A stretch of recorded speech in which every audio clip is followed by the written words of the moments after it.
Witam, jesteśmy w tunelu foliowym. Ja sobie powoli przynoszę tutaj sadzonki pomidorów, żeby się zaprzyjaźniły z nowym miejscem. No teoretycznie nie potrzebują tutaj hartowania, bo są przenoszone z tunelu do tunelu. Jednak tu są warunki są troszkę inne. Tamten tunel był dogrzewany. Tutaj jest nieogrzewany, warunki są troszkę inne. No miejmy nadzieję, że pogoda pozwoli, że będzie można już je sadzić. Zresztą w tamtym, wiadomo, w tamtym tunelu rosły obok siebie. Tutaj będą miały troszkę więcej przestrzeni. Jeszcze troszkę urosną na pewno, bo planuję sadzić dopiero po majowym weekendzie, po majówce.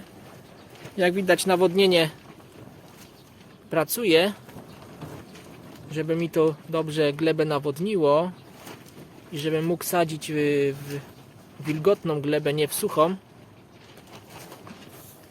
A dzisiejszy odcinek chciałem poświęcić temu, co można dać do dołka podczas sadzenia pomidorów, co można dać pod korzeń pomidorom.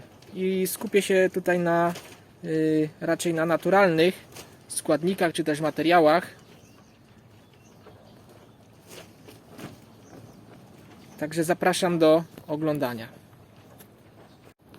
Idealnym rozwiązaniem byłoby sobie glebę pod sadzenie pomidorów przygotować dużo wcześniej. Zacząć już na przykład jesienią, ale no nie zawsze jest przecież na to czas, czy nawet możliwości, czy siły, bo to jednak by trzeba było przekopać i to ze 2 razy. Tak jak u mnie tu było zrobione,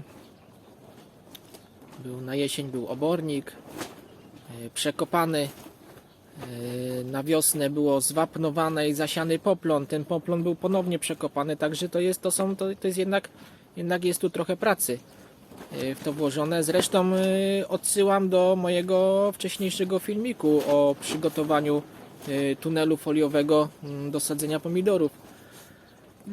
Dlatego można się ratować właśnie w ten sposób, że będziemy składniki odżywcze dawali prosto pod korzeń. Z takich oczywistych rzeczy, które możemy dodać pod pomidory, pod korzeń, jest oczywiście kompost. No, tu taki ładny z dżdżownicami nawet. I obornik. Tu akurat jest obornik kurzy. I obornik dobrze, jakby był już taki rozłożony. Czyli nie świeży, nie tegoroczny.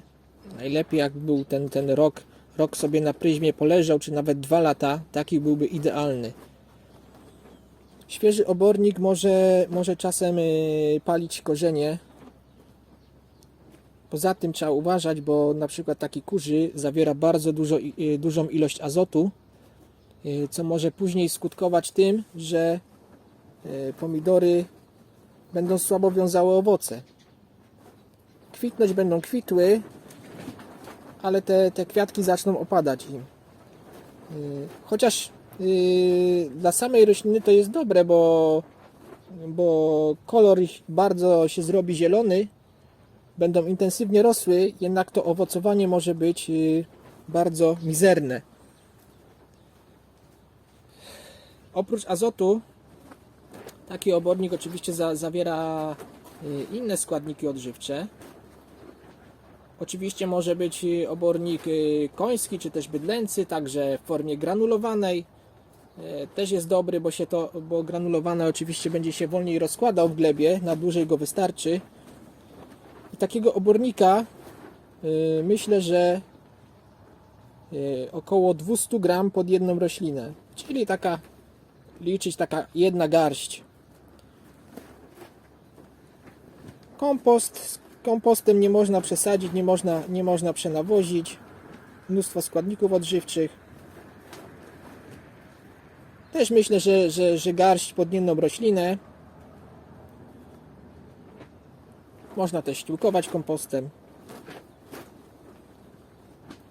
praktycznie nawóz idealny. I teraz tak, jeśli mamy już wykopany dołek, to bierzemy tą garść tego obornika, i dobrze mieszamy ją z ziemią.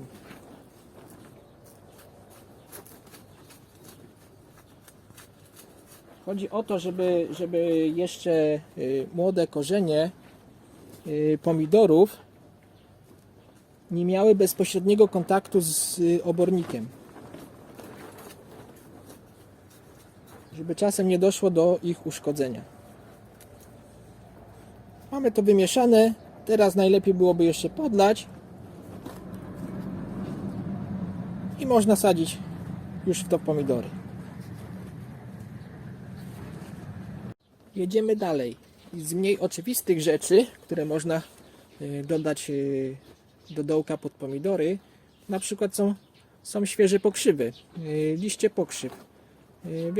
Wiadomo, każdy czy większość używa gnojówkę z pokrzyw. Tutaj możemy dać pod pomidory świeże liście, świeżo ścięte liście. Dajemy na spód dołka, przysypujemy to trochę ziemią i dopiero wtedy sadzimy pomidory. Pokrzywy będą się rozkładać, będą uwalniały azot. Pomidory będą ładnie rosły, będą ciemnozielone. Oczywiście również nie przesadzamy z azotem. Tak jak już wcześniej wspomniałem, żeby nam pomidor nie zrzucał kwiatów, i tych pokrzyw stosujemy około 4-5 łodyg takich. To wszystko do dołka. I poza tym, jak to się będzie ładnie nam rozkładało, również to nam rozluźni glebę. Korzenie będą miały po prostu więcej miejsca i możliwości, żeby się dobrze rozrastać. Mieliśmy azot i szukamy teraz innych pierwiastków. I tutaj na przykład mamy popiół, oczywiście drzewny, który jest bogaty w potas, a poza tym magnez, wapń i sód. I tego popiołu sypiemy również na dno dołka 3-4 łyżki stołowe.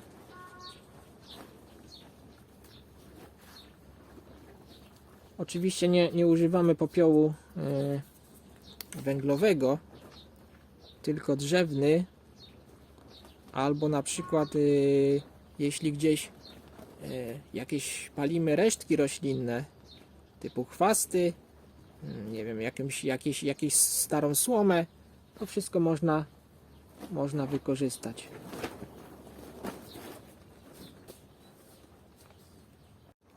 Bogatym źródłem potasu oprócz popiołu jest również skórka z banana. Ją przed wrzuceniem do dołka warto pokroić na kawałki. Wtedy będzie się nam lepiej to rozkładało. Podobnie jak pokrzywa, dajemy to skórkę pokrojoną, dajemy na spód dołka, przykrywamy lekko ziemią i dopiero wtedy w to sadzimy pomidory. Skórka z banana wydaje się idealnym nawozem pod pomidory, bo zawiera dużo potasu, który jest potrzebny pomidorom do dobrego wiązania owoców, żeby nam te kwiaty pomidorów nie opadały. I więcej o zastosowaniu skórki z banana przy pomidorach możecie poczytać na moim blogu. Link będzie w opisie. I stosujemy jedną skórkę banana pod jedną sadzonkę pomidora. Z takich jeszcze nieoczywistych rzeczy to na przykład jest trawa. Z tym, że ją trzeba było przygotować. Myślę, że tydzień wcześniej przygotować ją, czyli tak skosić trawę, wsypać sobie do jakiegoś wiaderka i zalać odrobiną wody nie za dużo. To nam się zostawić gdzieś w dobrze nasłonecznionym miejscu. Zacznie nam fermentować i przyspieszymy rozkład tej trawy.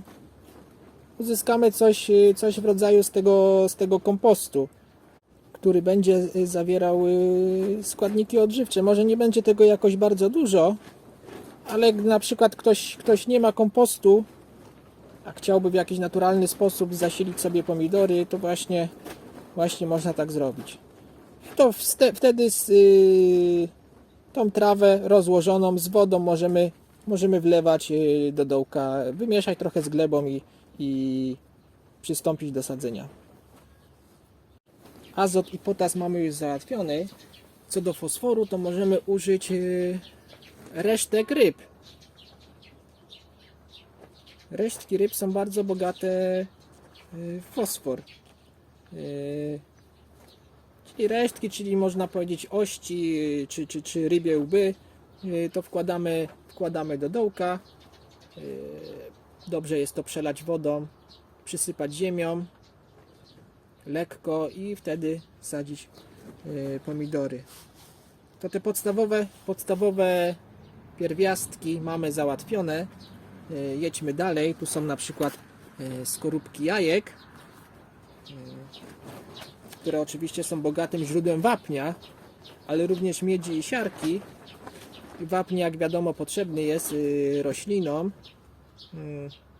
Szczególnie często na pomidorach podczas upalnej, suchej pogody na owocach pojawia się sucha zgnilizna wierzchołkowa. To właśnie przyczyną jej występowania jest niedobór wapnia. I tutaj mamy bogate źródło tego pierwiastka. Skorupki warto dobrze pokruszyć, najlepiej zmielić. Dodajemy ich 2 łyżeczki pod jedną roślinę.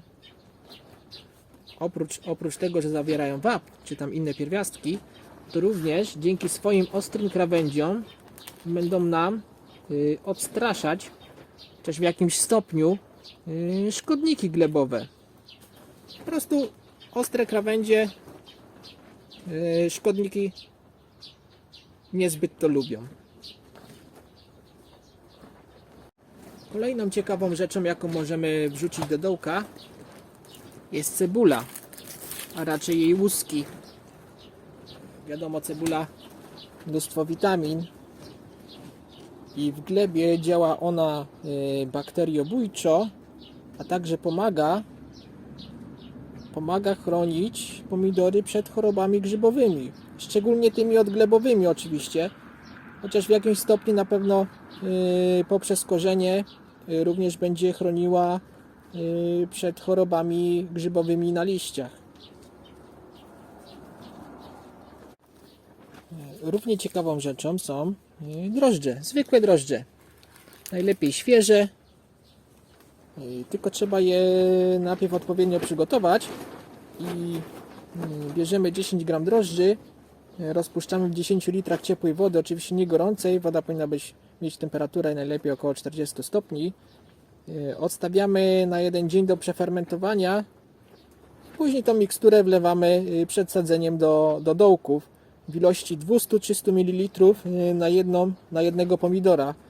No to tak myślę, że jedna szklanka pod jedną roślinę. I po co są te drożdże? Drożdże pomagają pomidorom dobrze się ukorzenić i przystosować do nowych warunków.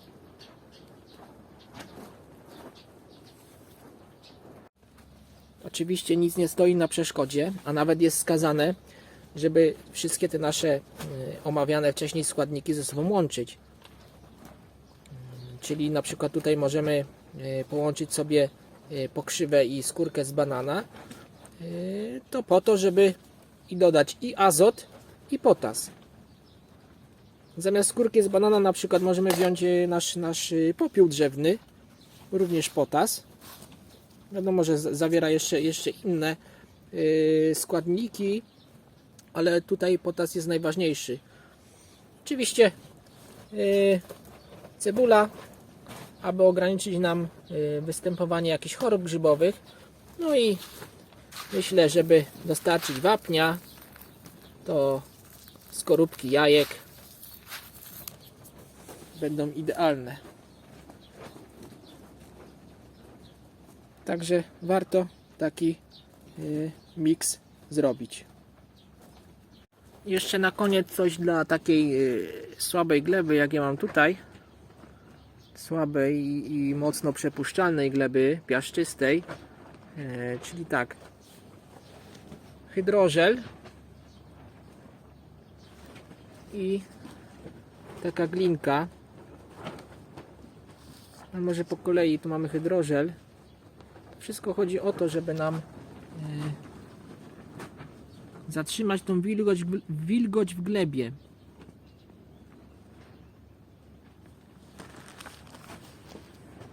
Hydrożel, gdyby ktoś był ciekawy, o co w tym chodzi, to po prostu takie granulki są, które wchłaniają wodę. Można powiedzieć, że zatrzymują ją, nie pozwalają, żeby ta woda uciekła nam gdzieś w głębsze warstwy, tak jak tutaj na moich piaskach, to woda bardzo szybko ucieka gdzieś głębiej, a tak hydrożel ją tutaj troszkę zatrzymuje. Można to wsypać do dołka, wymieszać trochę z ziemią, wsadzić pomidora, podlać tą wodę hydrożel zatrzyma i później będzie ją stopniowo oddawał. Zresztą ja mam tu troszkę wody przygotowanej. Zobaczcie, jak to szybko działa.